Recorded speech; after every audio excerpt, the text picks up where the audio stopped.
Հայաստանում տարեստարի աճում է առանձնակի ծանր հանցագործությունների թիվը։ Օրինակ 2024-ին 23-ի համեմատ նման հանցագործությունների թիվն աճել է 25%-ով։ Երեք մեր ոստիկանները այնքան արագ հասան դեպքի վայր, որ դեպքը դեռ տեղի չէր ունեցել։ Նրանք ոտները կախկցեցին մի 10 րոպե, դեպքը տեղի ունեցավ եւ արագ արձագանքեցին։ Ողջույն, ես Արմեն Աթելյանն եմ։ Ամեն տարի Հայաստանում ոստիկանական համակարգն ավելացնում է հաստիկների թիվը։ Երևի նկատել եք, թե որքան են շատացել քաղաքներում եւ ճանապարհներին բարեկային խմբերը։ Դուք ասացիք, որ ուզում եք դառնալ ոստիկան։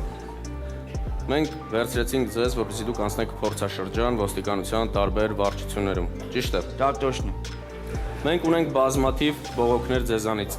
Բայց ինչ եմ արել, որ ես։ Դուք շատ վատ եք ծառայել այս մեկ ամսվա ընթացքում։ Եվրամիության դրամաշնորհային ծրագրով համակարգը բարեփոխվեց։ Նոր մեքենաներ, նոր զենք, նոր հագուստ ձեռք բերվեց, ոստիկանները մազվեցին եւ վերապատրաստվեցին։ Ոստիկանական ուժերը հիմա հավանաբար թվակազմով կարող են մրցակցել բանակի հետ։ Իսկ ո՞րն է ոստիկանության առաջնային առաքելությունը։ Ճիշտ է, հանցագործության կանխումը։ Այսօր մենք իմ գործընկերների հետ միասին կարողացանք ոչնչացնել 2 հեկտար կանեպի արդ, այո։ Կրկնում եմ, կանխումը ոչ թե տեղի ունեցած հանցագործության բացահայտումն ու հանցագործին դատա իրավական համակարգին հանձնելը։ Հալա մենակ բողոքում եք, ինչու՞ չեք ասում, ասենք այնպիսի բաներ, որ գոհ լինեք։ Օրինակ ոնց է, որ ձեր ոստիկանները վազում են հանցագործի հետևից 10 կիլոմետր չկարողացան կանգնեցնել, ես միշտ ասի Վազգենչի Խորհրդարև կայանի կայնավ։ Սա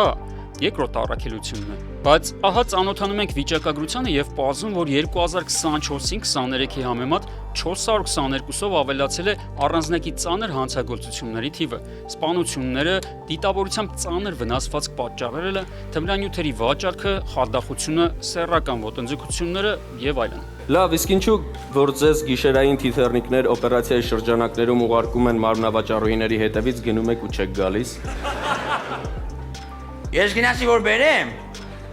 Մեր մոտ չեկավ ստիպած իրանց ուզած տեղը գնացին։ Ստացվում է, մի կողմից մենք մեր գրպանից փող ենք հատկացնում եւ ավելացնում ոստիկանական ուժերի քանակը, բարձրացնում աշխատավարձերն ու բարելավում նրանց աշխատանքային պայմանները, մյուս կողմից երկրում աճում է հանցավորությունը, եւ դա ակնհայտ է նույնիսկ առանց վիճակագրության։